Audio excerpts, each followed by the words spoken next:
Thank you for watching another episode of the A Sports Podcast. My name's Art, here with my brother Alex. What's going on, guys? What's going on? Hope everybody enjoyed the Super Bowl content over the weekend. Also, our BKFC and UFC recaps. If you guys did, please make sure you subscribe, drop a like, leave a comment. Helps out the podcast. Really appreciate it. Today, we're going to be talking about this weekend's fights. There's UFC fights and boxing fights. So the boxing fights will be on a separate podcast. This podcast is solely going to be UFC 258, if I'm not mistaken. Yes. UFC 258. And let's just kick it off with the main event. Kamaru Usman defending his welterweight title against Gilbert Burns. Jeez, I just forgot his first name. Gilbert Burns. This Saturday, February 13th. Alex, break this fight down because there's a lot of chatter about this fight. You know what? It's a really good fight. I've been pumped for this one since, it got postponed when Kamaru Usman fought Jorge Masvidal. Masvidal stepped in on short notice. Gilbert Burns and his entire team got COVID. So George Masvidal had to step in short notice. I don't know. You know what? This fight's a good fight. It's there's a lot of questions to be answered. It's a lot of, is Usman going to be able to take Gilbert Burns' power? Is Gilbert Burns going to be able to have that power for 5 rounds? Because Kamaru Usman pushes a very hard pace. Yes, he does. So there's a lot of, and not just that, but it's Kamaru Usman's going to look to use his wrestling, I'm pretty sure. I highly doubt he's going to try to stand with Gilbert Burns because if he does, I've seen Usman's stand-up game, and I don't think it's good enough to match up with Burns because I feel Colby Covington, when he did the stand-up game against Colby Covington, I feel like Colby Covington's more of a volume-type puncher. He doesn't really have the power to knock you out in one shot or drop you in one shot. True. So it's kind of a little bit of a safer bet, and Usman has the stamina to keep up with Covington.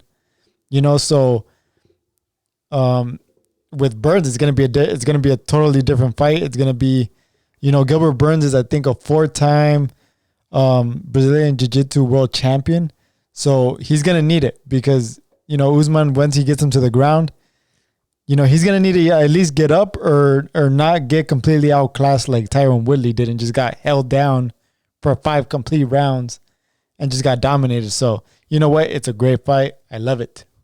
There's a lot of chatter about these two being former teammates.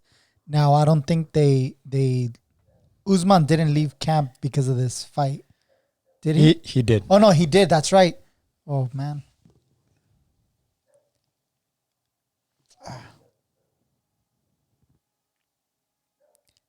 My brother just wants to show his marriage ring off. Technical difficulties. The camera's not focusing, so we'll shut it off for right now. So I was saying Usman and Burns used to train together. That's right. They did break up. Not break up, but Usman changed camps because the fight with Burns was coming up. He decided to leave and train where Justin Gaethje trains. I forgot the guy's name. Do you remember off the top of your head? Trevor Whitman. Whitman, yes. Trevor Whitman.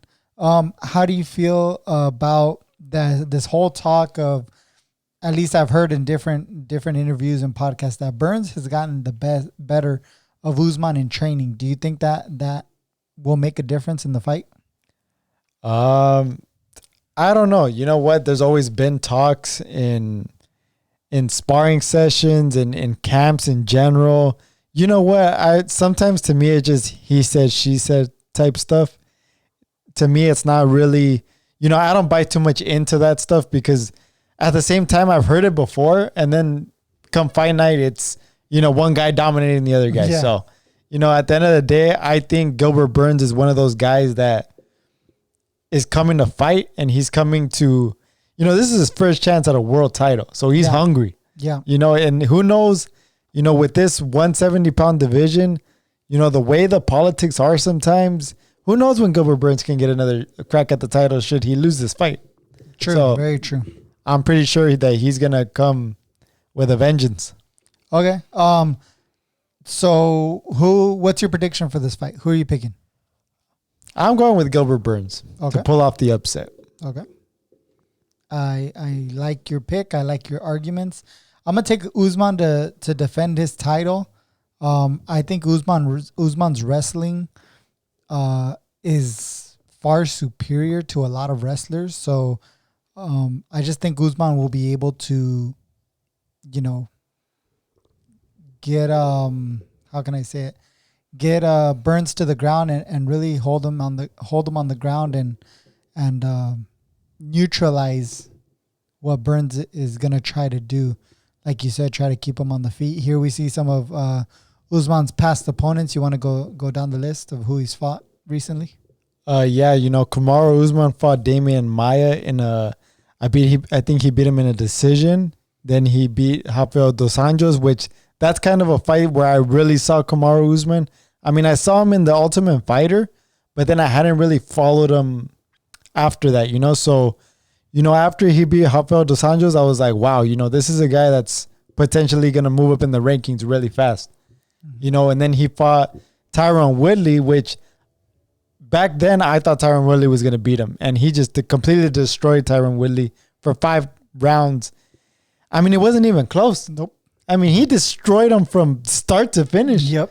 And it was, there was a lot of talk that Tyron Woodley was, he was involved in his whole rap career, all this stuff, but like a foot in, foot out type of approach. So, I mean, and Tyron Woodley was also supposed to fight Gilbert Burns at one point, but I don't know what happened with that fight. I don't know if somebody pulled out or something. Somebody got injured.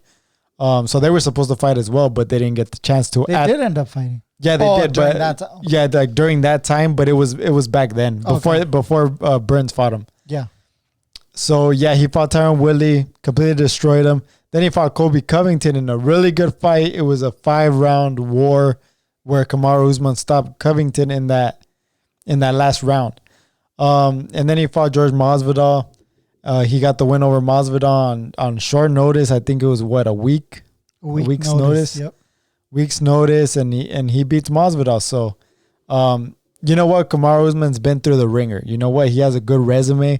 I mean, he probably has the best resume of any 170-pounder out there right now. I mean, as far as names go. Mm-hmm. So, yeah, you know what? I think it's going to be, an exciting test for Usman. And now Gilbert Burns. You were talking about Gilbert Burns. Yeah, Gilbert Burns fought Gunnar Nelson for his. I think that was one of his first fights at 170 because he used to fight at 155. Mm-hmm. So he moved up to 170.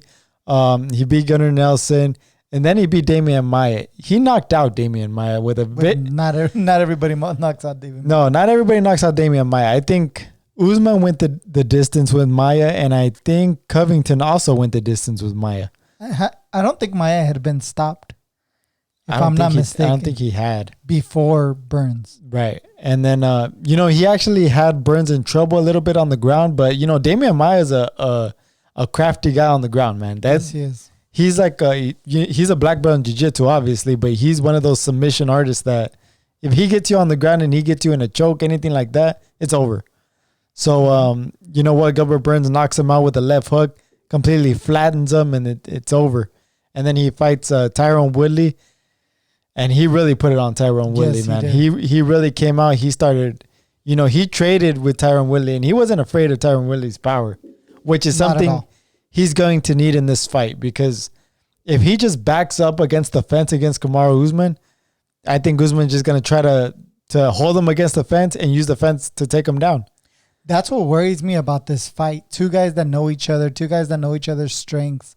What if Usman says, screw it, I know Burns is going to get me on the feet, so I'm just going to clinch him and hold him and take him down and, not really, beat him up, but just kind of hold him down and hold my positioning. And sure, he can win based on positioning, but, there's always that possibility of a boring fight because of that. Yeah, I think that's one of two ways it can go. Either Gilbert Burns can really come out, rock him, and really just beat him in every, or just, outlast him. and beat him, or Kamaru Usman can hold him against the fence and it just make it a boring fight. You know what I mean? And I don't think Kamaru Usman has any, I don't think he's worried about making it a boring fight. I mean, he did that with Masvidal and held him there for five rounds, stomped on his feet and stuff. And he's worried about winning. I mean, it was a boring fight. I mean, everybody's talking. It's a boring fight. So, there's a lot of questions. Kamaru Usman, Gilbert Burns has only been 5 rounds once against Tyron Woodley. And the questions I have is, he rocked Tyron Woodley several times in that fight. What's going to happen if he, doesn't drop Usman? I'm sure he can stagger Usman, but if he doesn't drop him like he did Tyron Woodley, and he's not able to get in mount right away in several of those rounds, he was able to rock Woodley, drop him, get on top of him, get into mount, get into some good positions. Is he gonna have the gas tank to do that with a guy like Kamaru Usman? Because Usman's a big dude. He can wrestle. I mean, his wrestling's probably, him and Covington are probably the best wrestlers in that division. Yep. And then that's the questions that I have for Burns.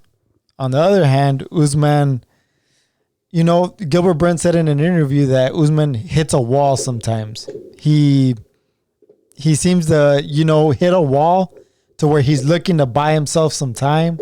So he, maybe to get a second wind.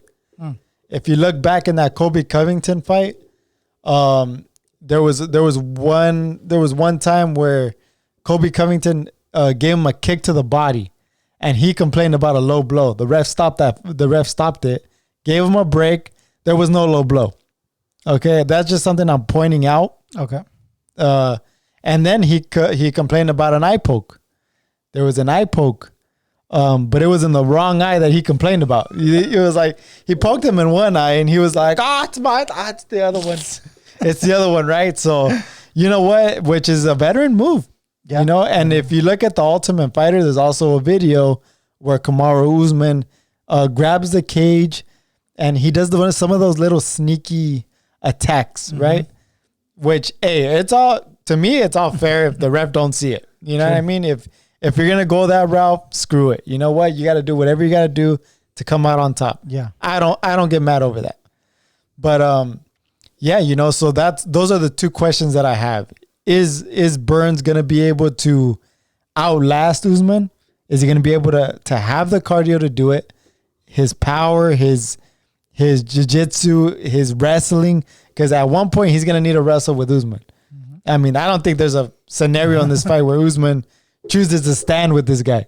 100% stand up. You get clipped on the chin by Gilbert Burns right now. I don't know how that's gonna work out for you.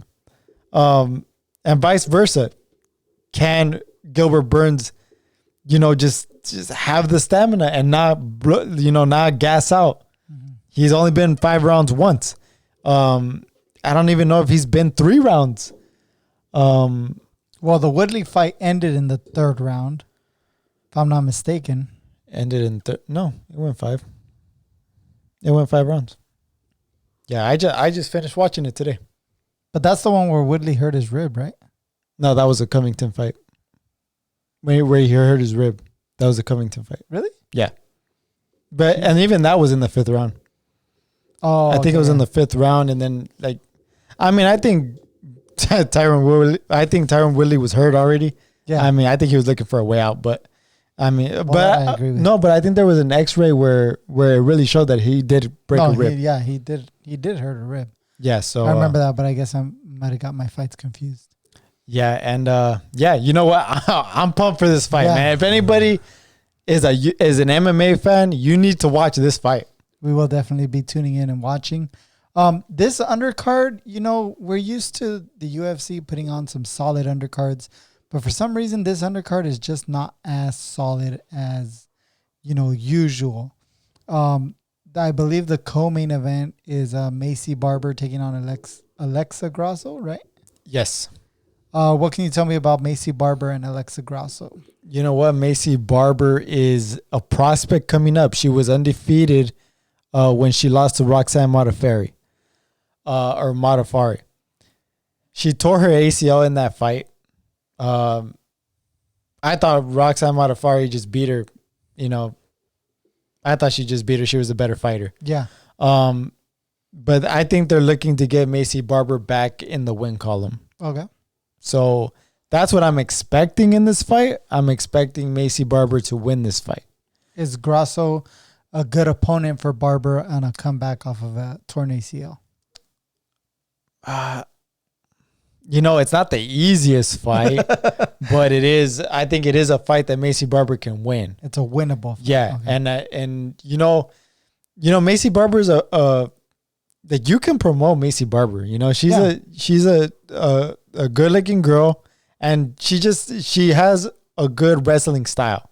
Yeah. You know, so she has a good fighting style overall. So I think that's what they're trying to do. They're trying to promote her, and they need to get her back in the win column right away, because after you tear an ACL, I mean, I'm sure her confidence is already shot as it is. A little shaken. Yeah, because, I mean, you've been out, it's been about a year at least. It has to be more than a year, because I think that, if I'm not mistaken, there was fans at that fight. Yeah, So, I think so. So Because I remember she got carried out by Ben Askren, right? I think so. Okay. Yeah. So we'll be looking forward to Maycee Barber and see how she returns. And then an intriguing fight here between Kelvin Gastelum and Ian Heinisch. Gastelum's coming off a loss to Hermanson. I believe he's on a 2-fight losing streak. Who, Gastelum? Yeah. Yeah. 2-fight losing streak. Looking to get back in the win column. 185 he's still fighting at, right? Right. At middleweight. What can you tell me about Gastelum, and do you think he's going to be able to get back on the winning track? You know, with Gastelum, it's been a rough road as of late. You know, he lost to Israel Adesanya in a title fight. It was a great fight. It was. You know, it was probably one of the best middleweight fights anybody's ever seen. Yeah. And then he fought Darren Till, and I think it was Darren Till's first fight at 185. At 185, right? It was his first fight at middleweight, and he ended up losing that fight. Mm-hmm. I thought that was a fight that Kelvin Gastelum was looking to win. Wait, didn't Gastelum beat Till? No, he lost. Oh, that's right. That's right. Yeah, I think it was by 1 round, but yeah. I mean, I think they fought on an undercard of somebody's fight, but yeah, he lost to Darren Till. You know, is this starting to be a demise for Kelvin Gastelum? People are saying that he should be fighting at 170, or what is it, 170 or 175? I get confused. 5. No, I think it's 70. No, it is 70. You're right. Yeah. So it's 170. And people say that Kelvin Gastelum should be fighting at 170. That's what they're saying. I don't know if it's true or not, but whatever the case is, I don't know. But Kelvin Gastelum definitely needs this win, because if he doesn't get this win, it could be a shaky road for Kelvin Gastelum. It's the politics of things. Who knows when he could get another title shot? You know, he's not really a marketable guy right now. No, you think Ian Heinisch, when Gastelum fought Jack Hermanson in his last fight, felt like that was, Gastelum's push, but at the same time, Hermanson was also coming up. So, I don't think we've seen Hermanson since, if I'm not mistaken. I mean, that I haven't. But yeah, I haven't seen him either. But you think Heinisch is a guy that Gastelum can beat and, try to get some confidence back? Or do you think Heinisch is there to pull the upset? Because if I'm not mistaken, Gastelum's a pretty heavy favorite. I mean, from what it looks like in the picture, it looks like this dude's freaking yoked, Yeah. I mean, if Kelvin Gastelum doesn't come, prepared to freaking fight, because it looks like this guy's ready to take somebody's head off. So, I mean, I don't know. If I was Kelvin Gastelum, I'd be worried. But, hopefully Kelvin Gastelum could get back in the win column, because he desperately needs it. Yeah. Isn't he on a 3-fight skid? 2 or 3. Did he also lose to Hermanson? Hermanson was the last fight. That he lost that fight? Yeah. Okay, yeah, then he's on a 3-fight skid. I mean, 3-fight skid, that's not good. I mean, we saw what happened with Cody Garbrandt, and he had a 3-fight skid. He had taken some time off, and then he fought a Suntel, and luckily he was able to get a knockout in that fight. Mm-hmm. I hope Kelvin Gastelum's able to get back in the win column, but he's got a tough order, I think. Yeah, I definitely agree with that. Mm-hmm. Any last thoughts on UFC 258?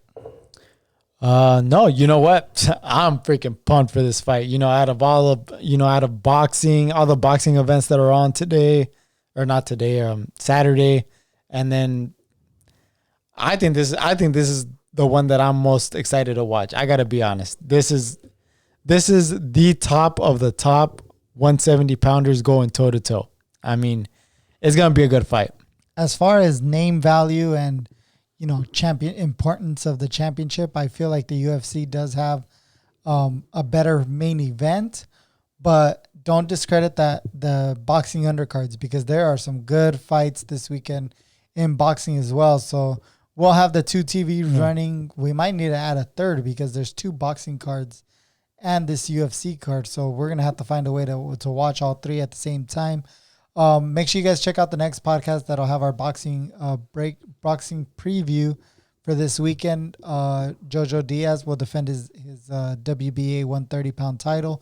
Joe Smith Jr. will also be, I believe, defending his, 175-pound title, I think. Joe Smith's a champion? Yeah, I think he's a champion at 175, if I'm not mistaken. Wow. Yeah, they're trying to set up him against Beterbiev. Beterbiev? Yeah. Oh, you gotta stay away from that guy. But we'll talk about that on the next podcast. Solid undercards on those two cards. Yeah. Thank you guys for downloading this episode of the A Sports Podcast, and we'll talk to you guys next time. Thanks a lot, guys.